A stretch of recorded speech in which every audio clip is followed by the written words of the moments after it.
اذكر هجوم هذه اللذات وفجأة الزوال والفوات.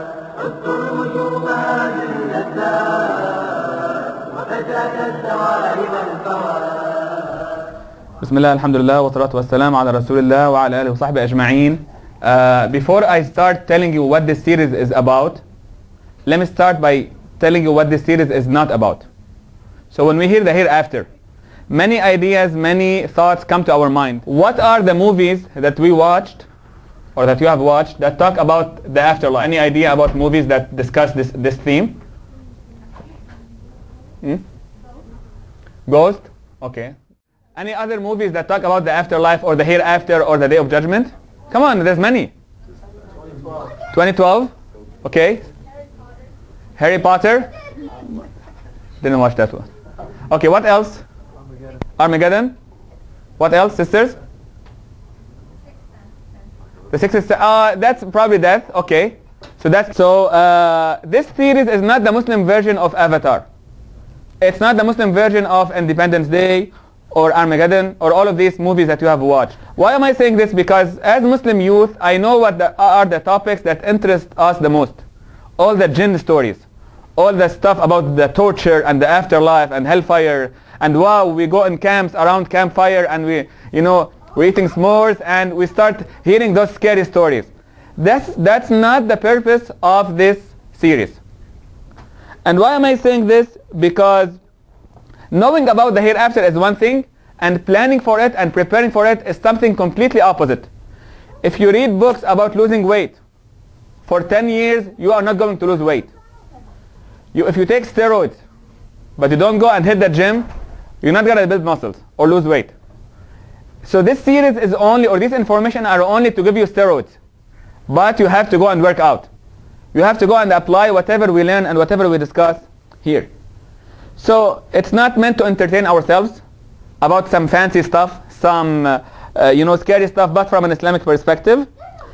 The Hereafter series is not for losers who would like to say that I'm a loser, I don't have to worry about school because you know what, the dunya is very short and let the kuffar enjoy the dunya, we are going to the hereafter and in Jannah I'm going to get whatever I want.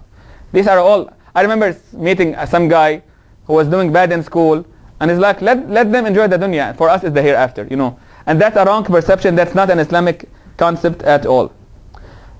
Finally, it's not meant to be a scary movie. The Hereafter series, inshallah, after a while you will notice how amazing is the hereafter, how Jannah and how the grave and how the stages of the hereafter are amazing stages for the believer. They are not meant to scare you. You will see how the mercy of Allah subhanahu wa ta'ala is there for you in every stage of the hereafter. The Prophet sallallahu alaihi wasallam said, "Man kana hammuhu al-akhirah."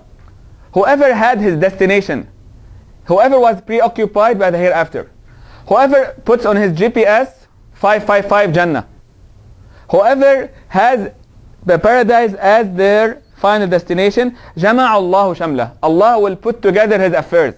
Everything will be in place. وَجَعَلَ غِنَاهُ فِي قَلْبِهِ. And Allah will put his richness in his heart. By the way, Ghina is the name of my wife. So I have to know the name of Ghina, the meaning of Ghina. Ghina does not only mean to be rich. It means to be independent, to be free of others, to be not wanting anyone. You're not depending on anyone. You have freedom. So if you want the real ghina, and that's why richness is a part of ghina, because you don't need others. You can spend whatever you want. You can buy that purse or that shoe without asking your dad to give you that money. So that's ghina. So Allah will put your ghina in your heart if you have the hereafter as your final destination. وَأَتَتْهُ الدُّنْيَا وَهِيَ رَاغِمَةٌ. Dunya will follow you. Dunya will be forced to be with you wherever you go. You will get to the best schools. You will have the best scholarships. You will make money. Everything will come to you from the dunya if you put your final destination, the hereafter.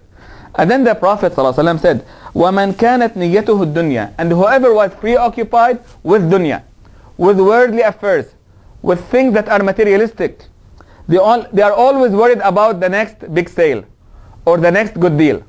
You know the shopaholics? That are always obsessed with shopping and getting more and more and more. فَرَّقَ اللَّهُ عَلَيْهِ ضَيْعَتَهُ. Whoever was preoccupied with dunya, Allah will break his affairs. وَجَعَلَ فَقْرَهُ بَيْنَ عَيْنَيْهِ, and Allah will make his poverty between his eyes. وَلَمْ يَأْتِهِ مِنَ الدُّنْيَا إِلَّا مَا كُتِبَ لَهُ. And so this guy was preoccupied with dunya, but the only thing that they will get is whatever Allah has pre-written for them. They won't get anything more. So again, the purpose of this series is for us to improve our dunya before our hereafter. Now, let me take back one thing. I told you it's not scary at all. It is a little bit scary.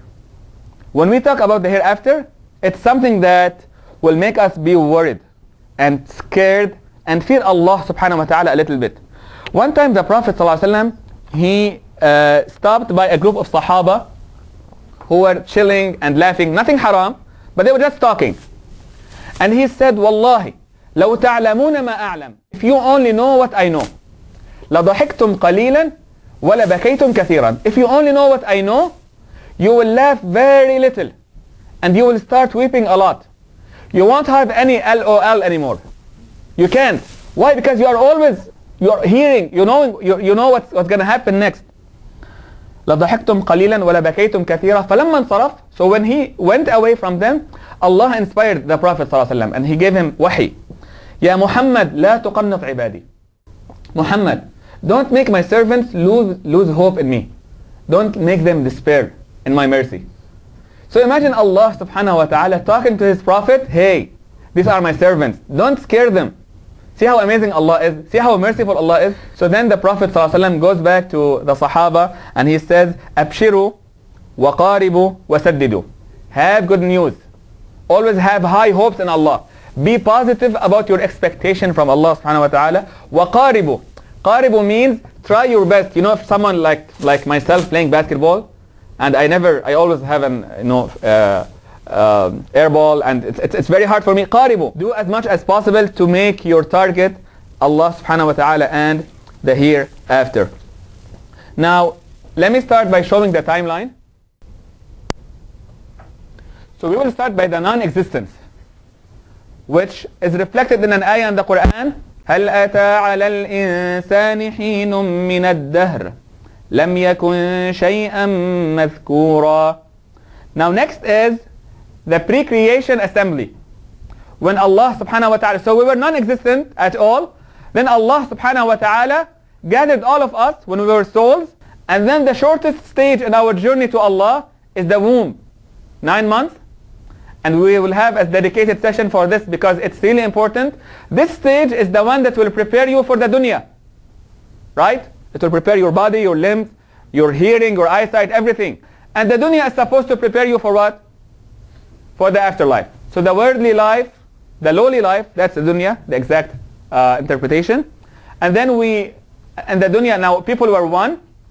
All of them were believers.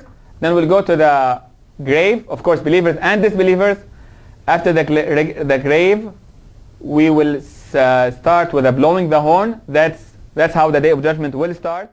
Then resurrection, almost 50,000 years. Of course, people are two parties, believers, disbelievers. Then the land of resurrection. These all events will happen when Allah will change the earth. يَوْمَ تُبَدَّلُ الْأَرْضُ غَيْرَ الْأَرْضِ وَالسَّمَاوَاتِ. So we have the land of resurrection, and there's a shafa'ah, intercession of the Prophet ﷺ.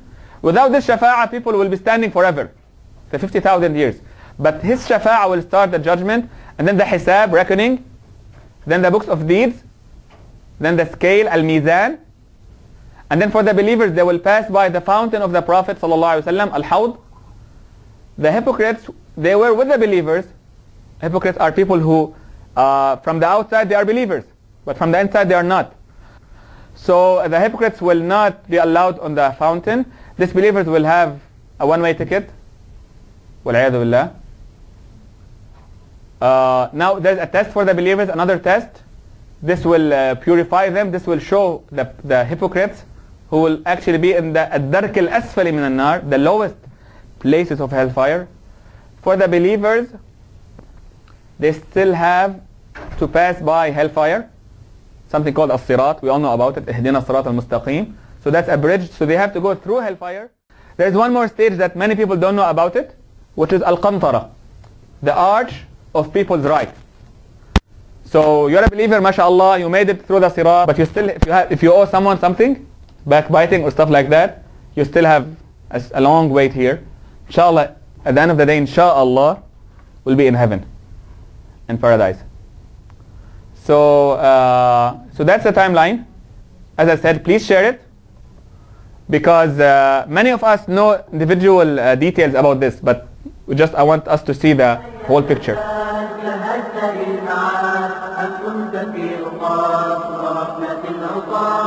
هل هيأت الذات جهزت للمعاد أم كنت في رقاد وغفلة العصاة